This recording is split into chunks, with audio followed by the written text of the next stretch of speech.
You're hanging out after hours with Matt Anderson, presented by Inside the Gamecocks. Good evening, Gamecock Nation. I'm so excited to be here with you tonight. My name is Matt Anderson. I am the host of the Late Night Gamecock Show. Disregard my towel hanging up there. That's what I do in my office when I have to have it there. So disregard that. We'll take it down at the next break. But big news in Gamecock football land. The South Carolina Gamecocks landed 2 wide receivers today. One, just breaking news. Dale-Von.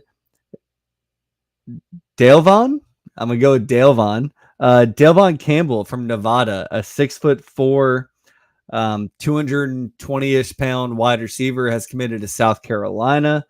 He had 69 catches and 1,057 or 37 yards and 3 touchdowns over his career, or maybe the last 2 years at Nevada. I know that a lot of Gamecock fans have been clamoring for a bigger wide receiver. So there you go. 6'4". That's pretty awesome. I got to do my homework here. I got to be honest. I know that it was a priority recruit for South Carolina, but when it's in this day and age in the transfer portal, I don't count anything until it actually is done. So really excited for Dale-Von Campbell. We'll see. We'll wait till Todd Ellis has the opportunity to pronounce this on national radio. But that's the second wide receiver commitment for today. We will talk about him at a later date. The first one broke earlier today. That is Vandrevis Jacobs, a 6 foot, 175 pound wide receiver from Florida State. He's going to be a true sophomore next year. He was a 4-star recruit, 298th overall recruit in last year's recruiting class. Or I guess it's 2 years ago now when you think about it, 2023 versus 2024. Kind of buried on the depth chart as a true freshman at Florida State, but I've watched his highlights. He is a good get at 6 foot, 175 pounds, give or take. 149 receptions, 2,320 yards, and 31 touchdowns in his last 2 seasons at Florida State. That's good for 15.5 yards per catch, and caught a touchdown pass on 20.8% of his receptions. So an electric guy. I watched the highlights. A lot of fade passes, a lot of screens, some catches in traffic.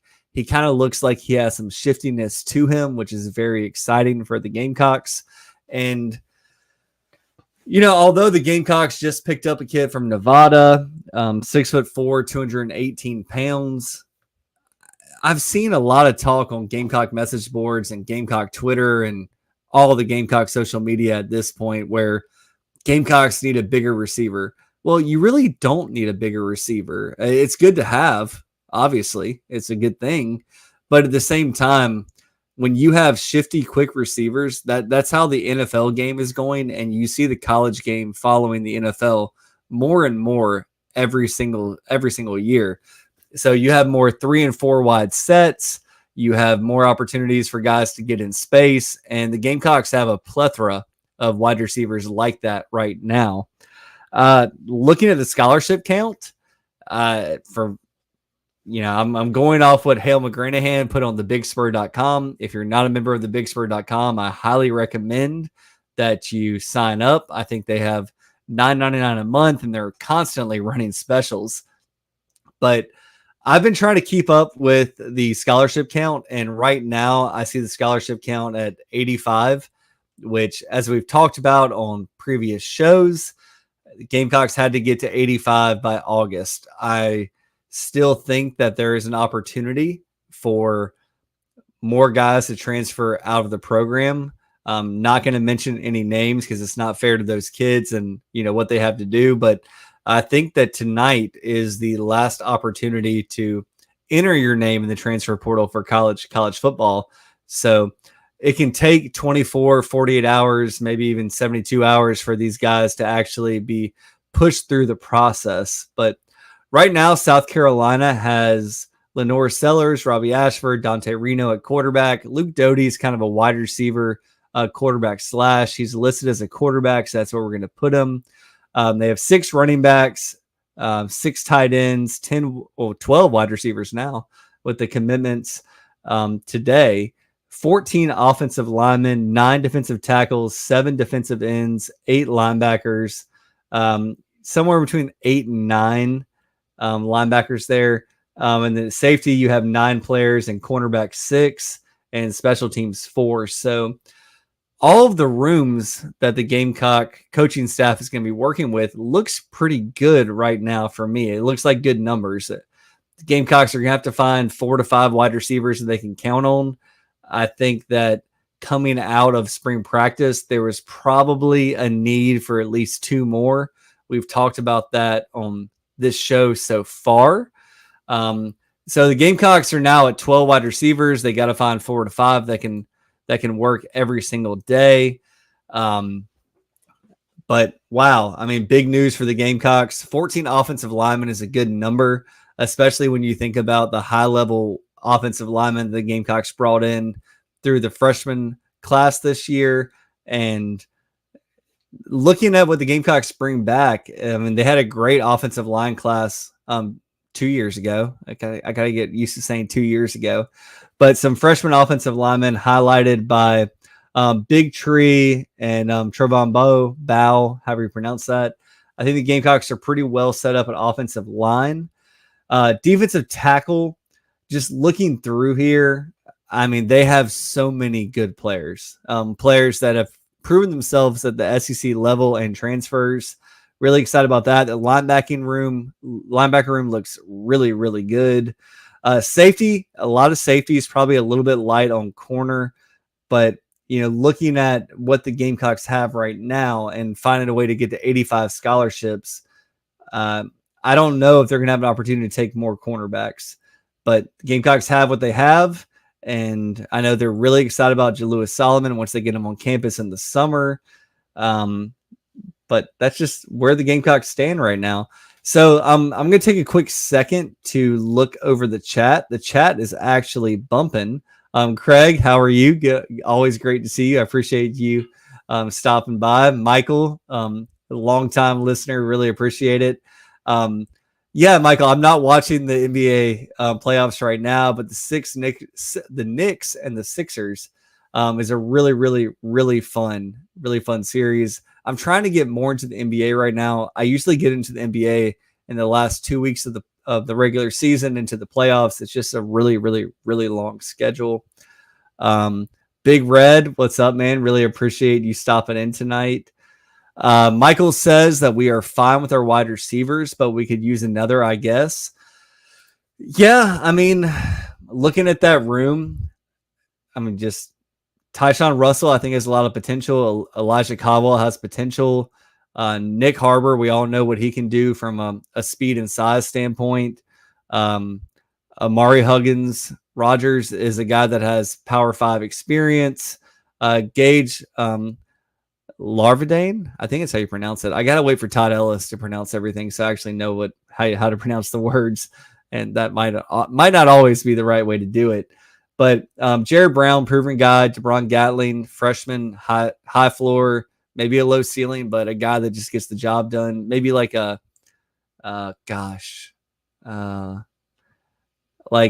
Nick from a couple years ago. And then Mazio Bennett has been great so far.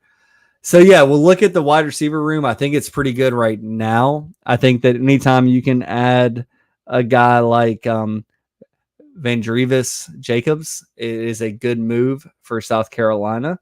Kind of had what you can call a redshirt year at Florida State last year, but I've talked to enough people and got a feel for people that kind of live in that Florida area, kind of on South Beach, going up the Atlantic coast.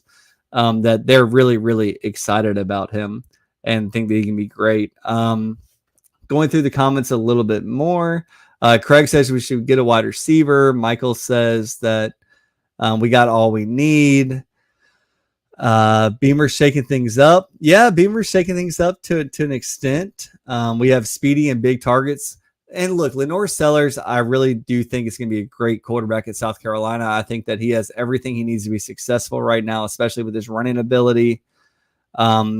Michael says Doty is like that guy from the Saints. So I think you're talking about Taysom Hill. Yeah, absolutely.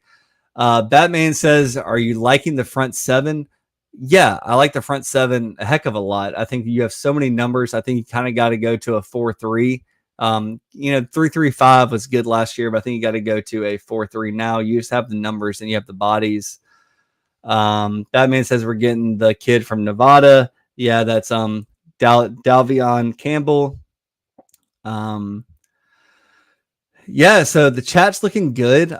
Hey guys, we're gonna take a really quick break right now, and we're gonna come back and we're gonna talk about baseball and basketball when we get back. But let's go ahead and take a quick break, and we'll be right back after this word from our sponsors. I said, oh Lord Jesus, it's a fire. Ain't nobody got time for that. Emergencies and accidents happen.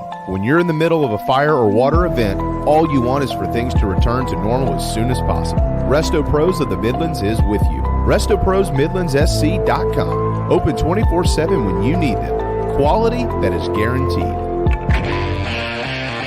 Down here in the South, we don't always see eye to eye. While our taste in college football teams, or what sauce, if any, goes best on a rack of ribs, or what to mix with our Dixie vodka might be up for debate, we can all agree there's nothing better than a Southern tailgate.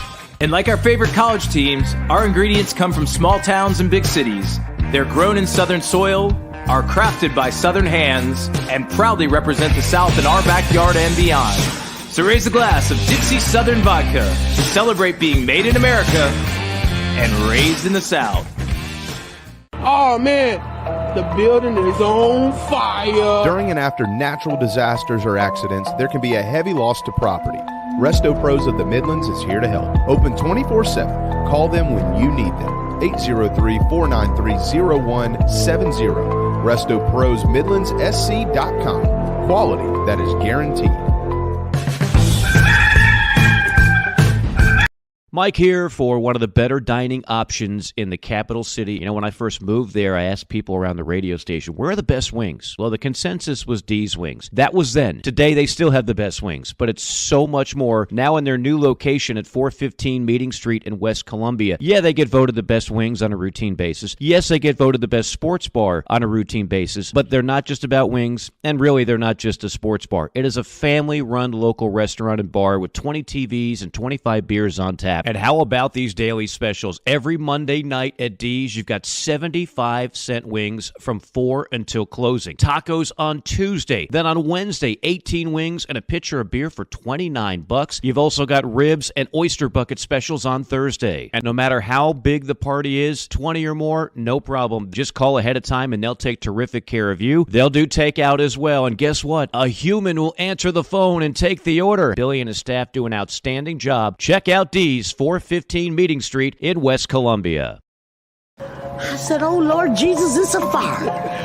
Ain't nobody got time for that. Emergencies and accidents happen. When you're in the middle of a fire or water event, all you want is for things to return to normal as soon as possible. Resto Pros of the Midlands is with you. RestoProsMidlandsSC.com. Open 24/7 when you need them. Quality that is guaranteed. Down here in the South, we don't always see eye to eye. While our taste in college football teams, or what sauce, if any, goes best on a rack of ribs, or what to mix with our Dixie vodka might be up for debate, we can all agree there's nothing better than a Southern tailgate. And like our favorite college teams, our ingredients come from small towns and big cities. They're grown in Southern soil, are crafted by Southern hands, and proudly represent the South in our backyard and beyond. So raise a glass of Dixie Southern Vodka to celebrate being made in America and raised in the South. Oh man, the building is on fire. During and after natural disasters or accidents, there can be a heavy loss to property. Resto Pros of the Midlands is here to help. Open 24/7. Call them when you need them. 803-493-0170. RestoProsMidlandsSC.com. Quality that is guaranteed.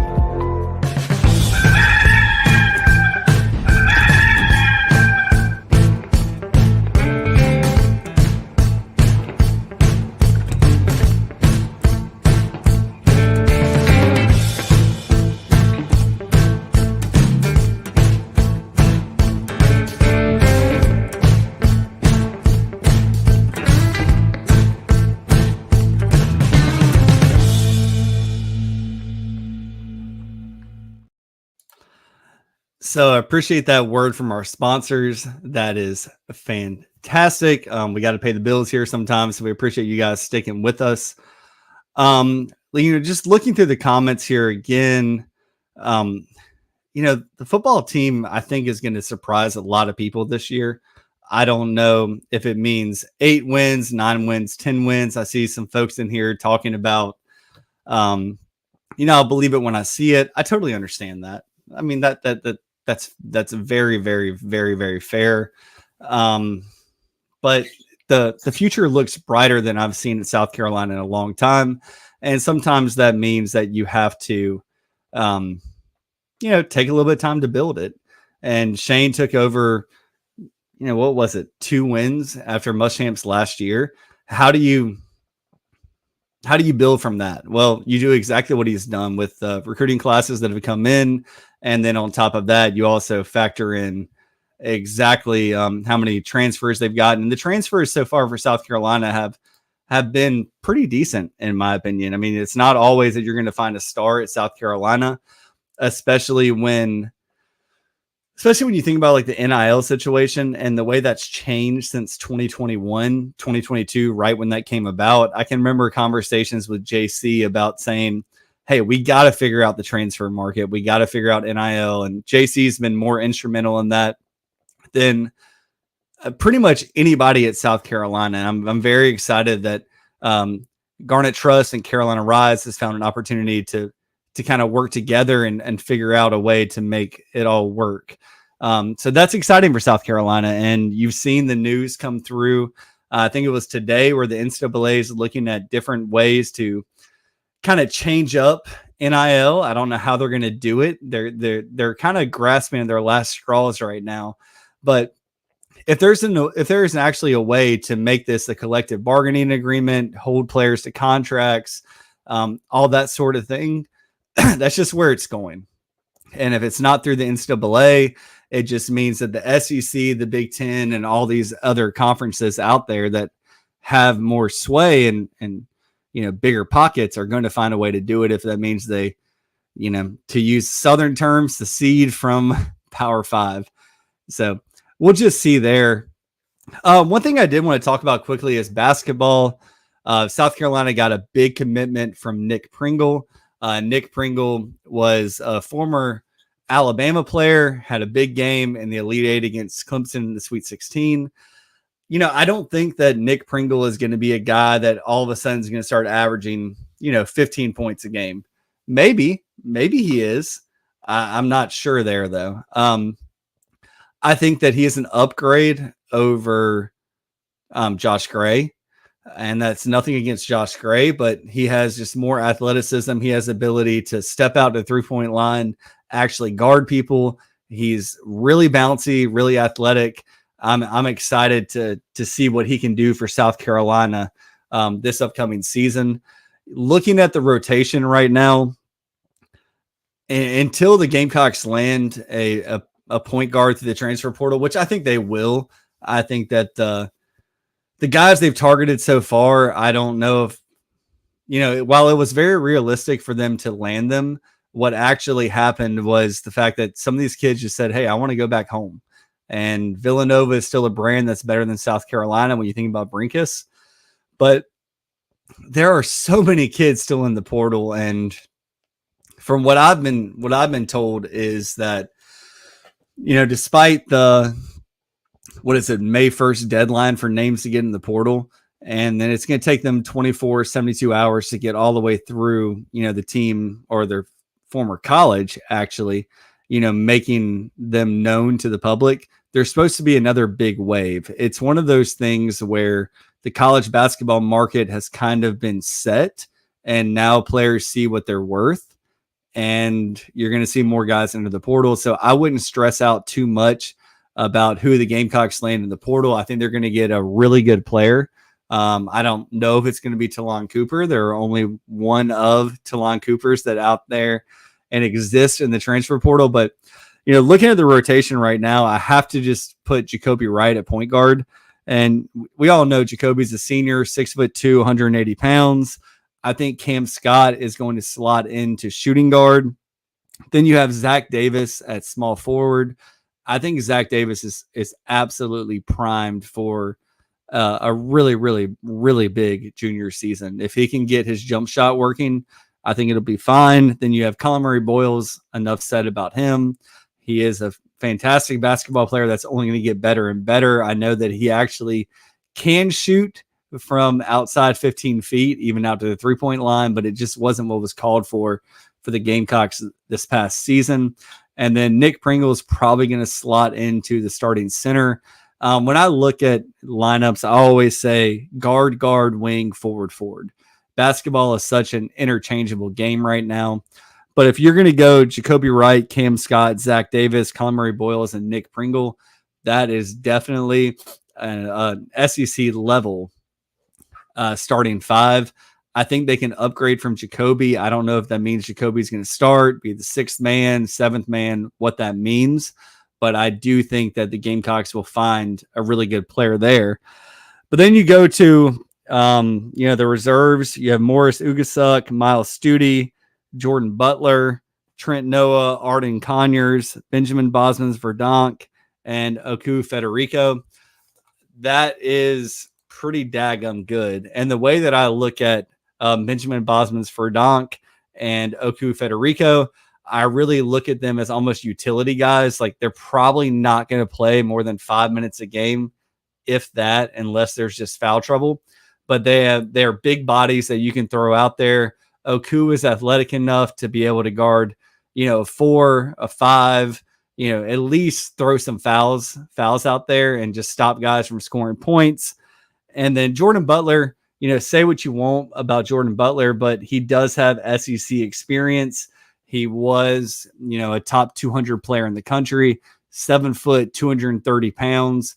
Is he the shot maker that his brother was at Florida State? Probably not.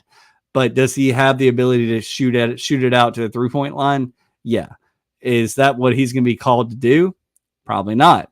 But at the same time, it is the opportunity to just throw bigger guys out there. And that's what I keep looking at when I look at this lineup.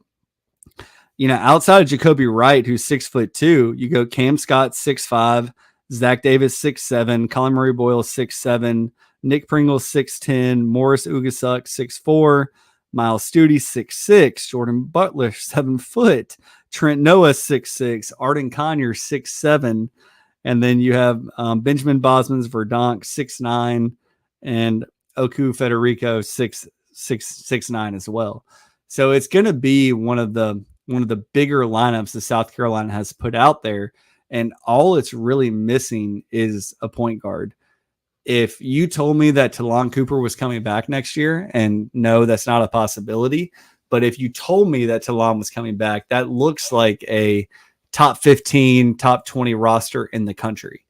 I have high expectations for Cam Scott, and I haven't been bashful about saying that on Inside the Gamecocks or on this show, the late night Gamecock show. I do have high expectations for him. Jacoby Wright's a proven guy. I still think that they just need a point guard. They need somebody to get the ball across half court.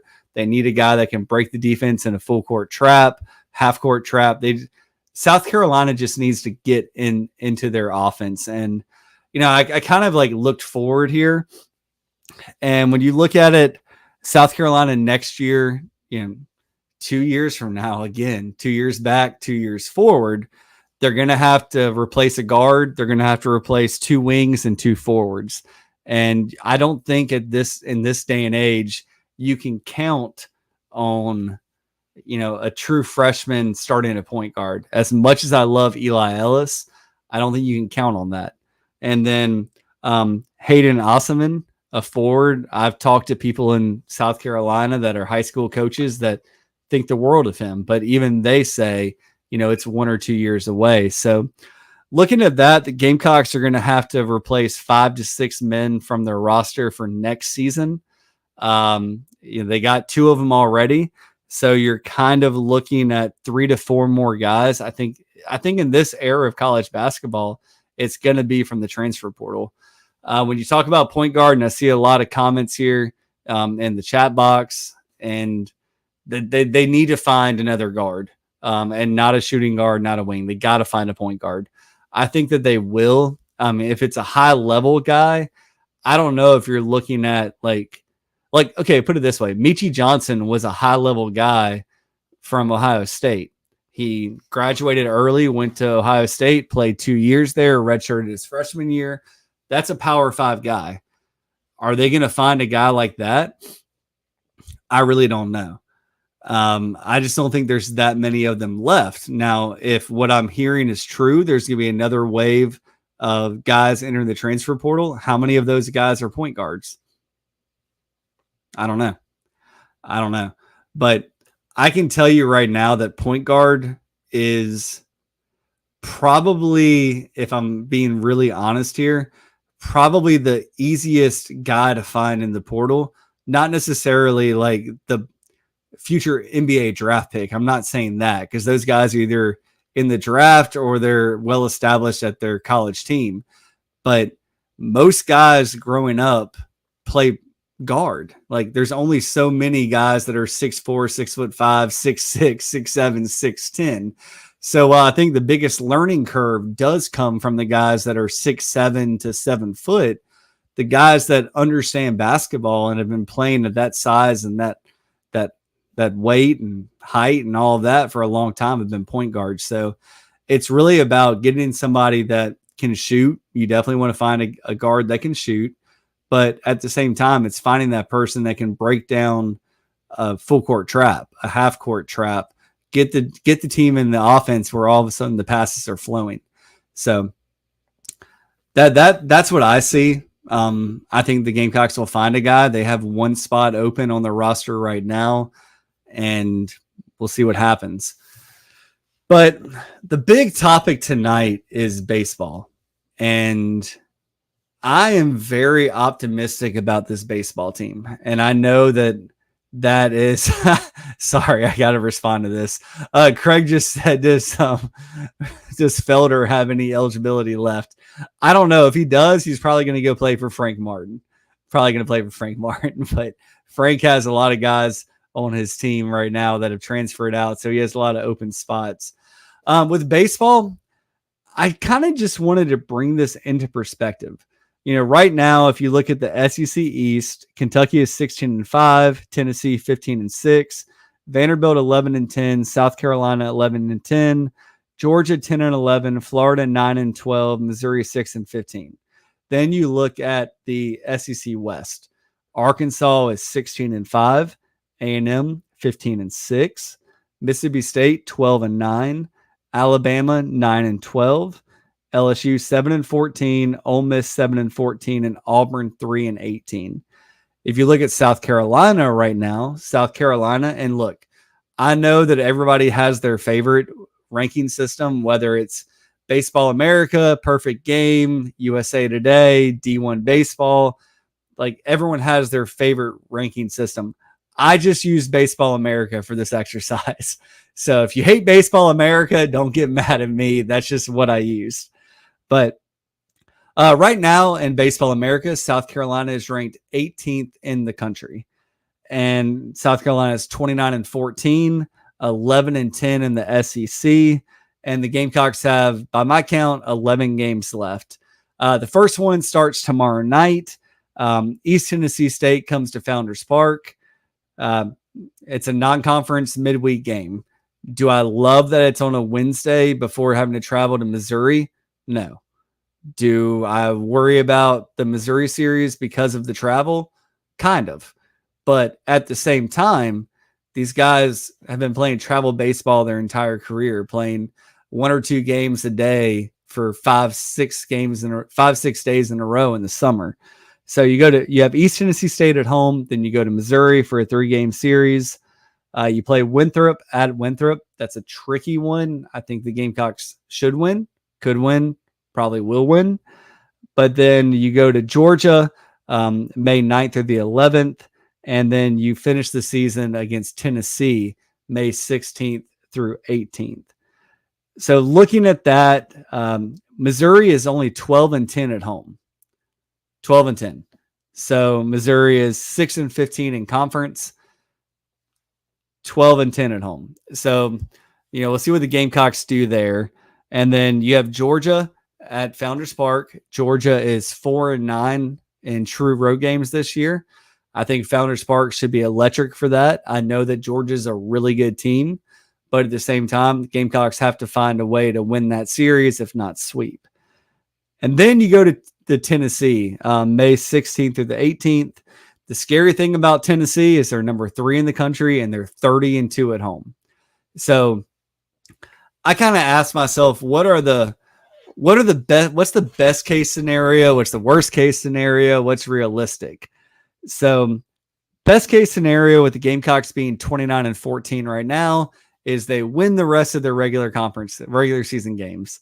So that would put the Gamecocks at 40-14. Gamecocks are going to play 56 games this season, 20-10 in the SEC. Yeah, that's going to be a top 4 national seed. That's probably not going to happen, but that's what the Gamecocks have in front of them. Then you go to the worst case, they lose every game, lose them all. And that's 29-25.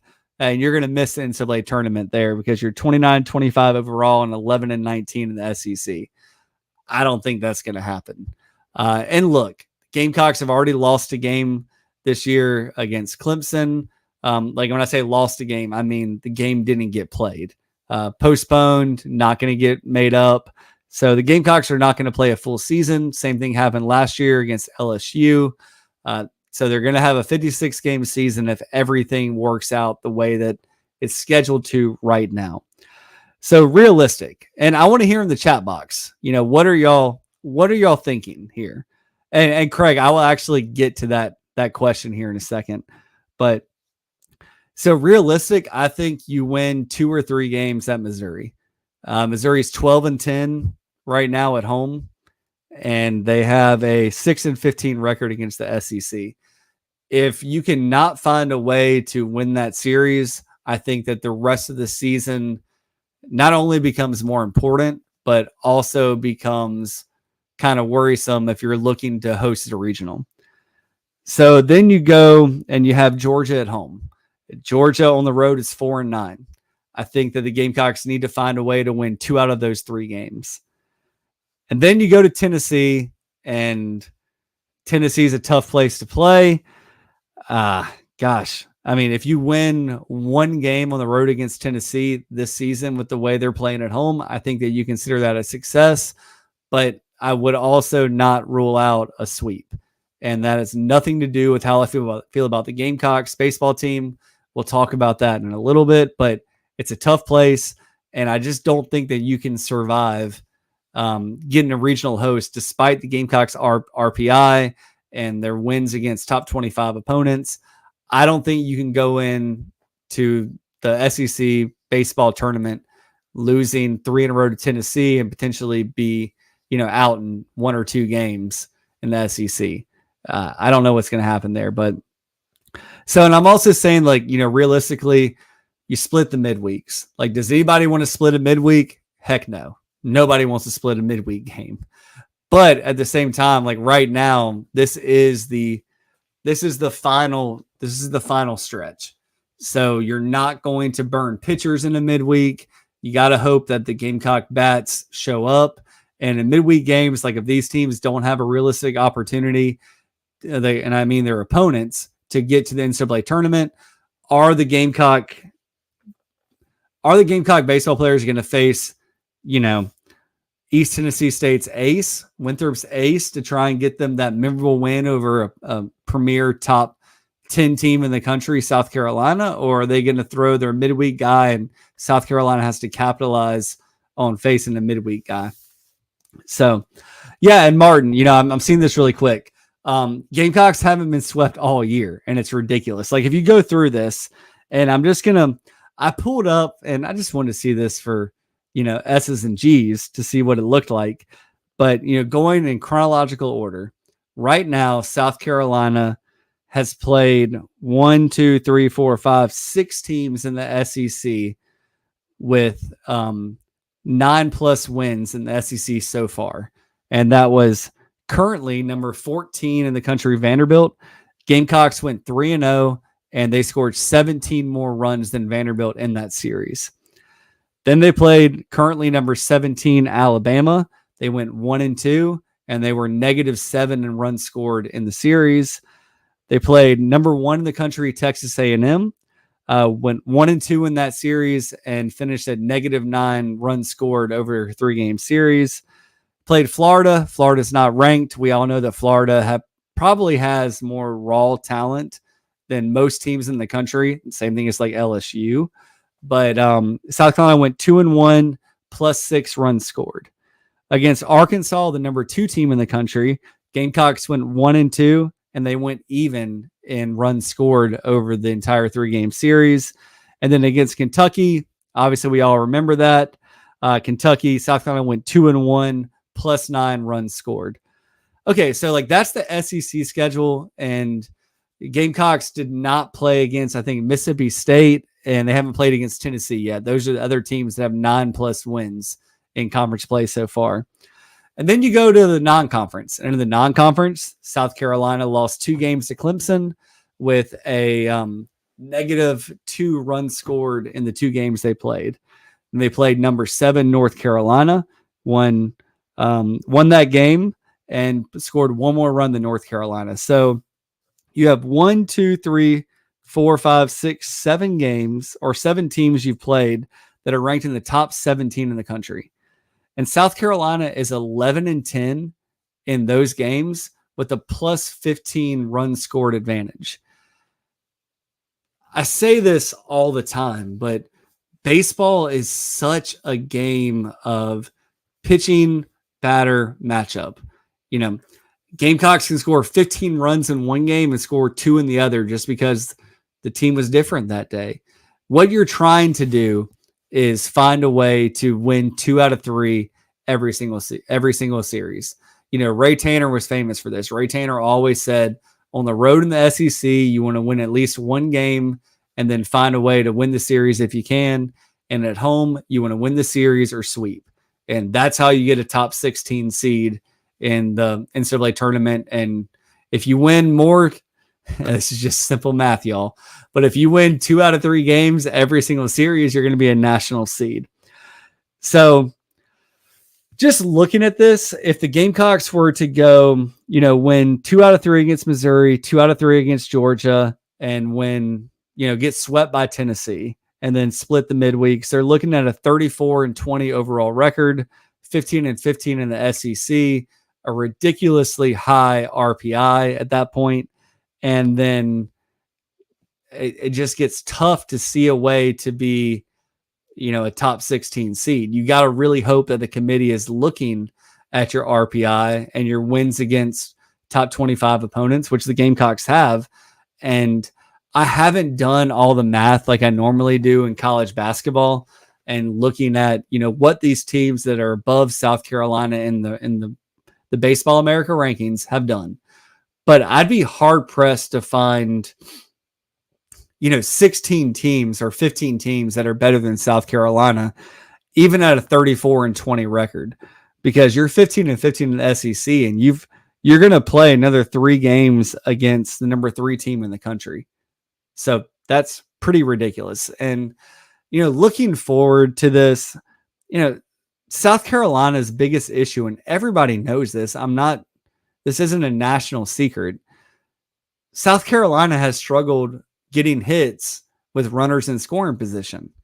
And to have the record they have against top 17 teams, 21 games, 11-10, outscoring their opponents by 15 runs, that's actually pretty crazy. It's pretty crazy to think that. And it's not thinking it, it's knowing it. Yeah, and Craig, I see you here, man. I see Tennessee isn't sweeping us, Matt. Come on, man. Look, I agree. I don't think Tennessee is going to sweep South Carolina, but what I have to do is just lay out all the scenarios. If you want, I'll go and give you all this. I mean, there's no point in saving it. I think South Carolina should sweep Missouri. I know that's on the road. Missouri is a funky place to play, but South Carolina is better than Missouri. And so that's 3. Georgia's tough because they can really hit, and they have a guy that could literally hit 6 home runs in a series. Their pitching staff isn't that great from what I've seen. Haven't looked at the ERA lately, but maybe win 2 out of 3 against Georgia and then get 1 or 2 against Tennessee, and then you get, your 2 midweek games, and all of a sudden you're looking at, 41, 42, 43 wins in a season. And that's really good. So we'll see there. I mean, one of the crazy things is just the runners in scoring position. Like I mentioned earlier, if the Gamecocks can find a way to get these runners home when they're on second and third base, and oftentimes the Gamecocks leave the bases loaded, and it might be bases loaded with one out, might be runners on second and third with one out. It might be, you guys understand what runners in score position mean, but that is the missing cog for the Gamecock baseball team right now. Gamecock opponents have a 237 batting average in South Carolina.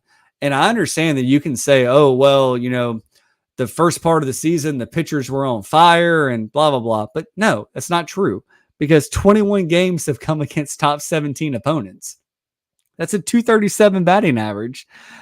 So far on the season, the Gamecocks are scoring 2.6 more runs than their opponent. That's crazy. Like, that's really, really good baseball. 72.4% of the Gamecocks wins this season have come against top 17 ranked opponents. So, to Craig's point earlier, he said, Tennessee isn't sweeping us, Matt. Yeah, the record shows against top 17 teams that South Carolina should find a way to win one, maybe even two. I just don't think this Gamecock team has found their ceiling yet. And what that ceiling is, I don't know. I don't know. I mean, the ceiling could be exactly what they've done this season, and now it's 11-10 against top 17 teams, and you're gonna, go to a regional, and you're gonna win 2 out of 3 games, and you're gonna take this. You're gonna take the regional, or it's gonna be the super regional, and you're gonna lose the first game, win the second one, and then lose the third. Like, that's just where the Gamecocks are right now against elite competition. So we'll see what happens. I have a lot of optimism right now that the Gamecocks are going to find a way, because they found a way to win 11 out of 10 games against big time opponents. The Tennessee series scares me. I don't know what the Gamecock coaching staff is going to do about the SEC tournament. We all know that it's 2 and barbecue, and Gamecocks don't really care, but I think it's very important for South Carolina to, well, this is going to sound really stupid, but if South Carolina can find an opportunity to get into, one of the top 8 national seeds, which they have every opportunity to do right now. Like, I just laid out the scenario.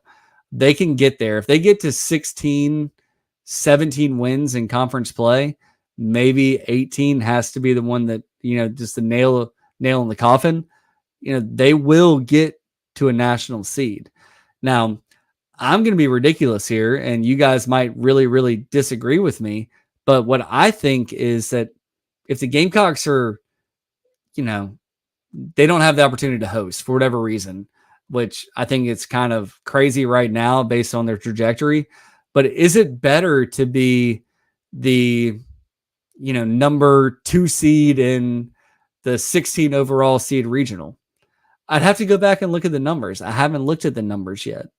I don't know if that's better. I think that home field advantage is better for college baseball teams. But at the same time, like, if you're the number 16 national seed, you're running into what the Gamecocks ran into in Gainesville last year, which the Gamecocks had every opportunity to win that series, but you're playing against the number 1 team in the country at home.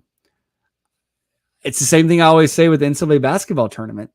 Would you rather be a 5 seed playing a 12 that's matched up with one of the 4 number 1 seeds in college basketball, or do you rather be a 6 seed matched up with the 3 and the 2 seeds? I don't know. Baseball is a weird sport. There's so many matchups that are involved, and it's a best 2 out of 3 when you get to the super regional. So I'd love y'all's thoughts. I'm really excited for baseball. This is the time of the year where normally all my focus would be on baseball, but with the college basketball transfer portal, with football and the transfer portal about to open up again, and spring practice concluded, and look, we just got 2 football commitments today. That's unheard of, 2 years ago. But baseball is going to be a lot of fun. Make sure that if you can get to Founders Park tomorrow, Get there, support the guys. And you only have, 4 opportunities to watch the Gamecocks at Founders Park in the regular season before it ends. So let's see what happens. I'm really excited for it. I think the Gamecocks have everything in front of them, like I mentioned earlier. But tomorrow night, we'll time out. So Craig says we need to avoid playing a top 4 seed in the second round. Well, Craig, you know how you do that. You can go be a top 8 seed. You don't have to worry about it, or find a way to finagle the system. We'll see. But as always, I appreciate everyone so much for joining me tonight. Every time that we have this show, everyone here that watches live, listens later, you give me the most valuable thing you have, which is your time. And it's never underappreciated. I know how valuable time is, especially with a young one at home and a wife and a family. And, time is valuable. So thank you so, so much for being here with me tonight. And we'll be right back here a week from tonight on Late Night Gamecock Show at 9 p.m. We'll be able to talk about, what happened against East Tennessee State at Missouri for 3 games. And then we'll get into football and we'll get into basketball. So much stuff's going to keep happening. So appreciate all of y'all. Thank you so much for joining me. And if I can ever do anything for you, just let me know. I appreciate y'all so much, and we'll talk soon. Bye, everybody.